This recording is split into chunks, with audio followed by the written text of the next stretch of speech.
ہم سے علی بن جعد نے بیان کیا، کہا ہم کو شیبہ نے خبر دی، انہوں نے ابو حمزہ سے نقل کیا کہ میں عبداللہ بن عباس رضی اللہ عنہ کے پاس بیٹھا کرتا تھا، وہ مجھ کو خاص اپنے تخت پر بٹھاتے۔ ایک دفعہ کہنے لگے، تم میرے پاس مستقل طور پر رہ جاؤ، میں اپنے مال میں سے تمہارا حصہ مقرر کر دوں گا۔ تو میں 2 ماہ تک ان کی خدمت میں رہ گیا۔ پھر کہنے لگے کہ عبد القیس کا وفد جب نبی کریم صلی اللہ علیہ وسلم کے پاس آیا تو آپ نے پوچھا، یہ کون سی قوم کے لوگ ہیں یا یہ وفد کہاں کا ہے؟ انہوں نے کہا، ربیہ خاندان کے لوگ ہیں۔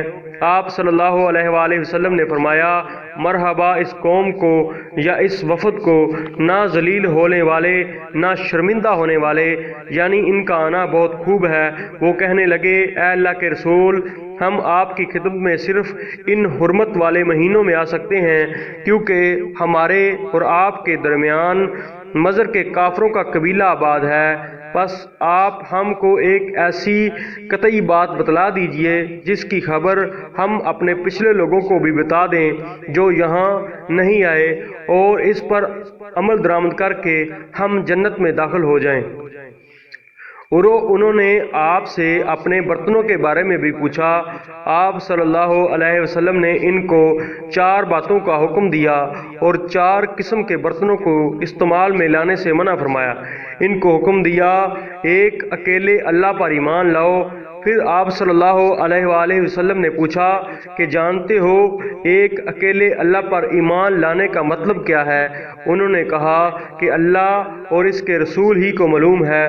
آپ صلی اللہ علیہ وآلہ وسلم نے فرمایا کہ اس بات کی گواہی دینا کہ اللہ کے سوا کوئی معبود نہیں، اور یہ کہ محمد صلی اللہ علیہ وسلم اس کے سچے رسول ہیں، اور نماز قائم کرنا اور زکوٰۃ ادا کرنا اور رمضان کے روزے رکھنا اور مال غنیمت سے جو ملے اس کا 5واں حصہ مسلمانوں کے بیت المال میں داخل کرنا، اور 4 برتنوں کے استعمال سے آپ صلی اللہ علیہ وآلہ وسلم نے ان کو منع فرمایا، سبز لاکھی مرتبان سے اور کدو کے بنائے ہوئے برتن سے اور لکڑی کے کھودے ہوئے برتن سے اور روغنی برتن سے، اور فرمایا ان باتوں کو حفظ کر لو اور ان لوگوں کو بھی بتلا دینا جو تم سے پیچھے ہیں اور یہاں نہیں آئے۔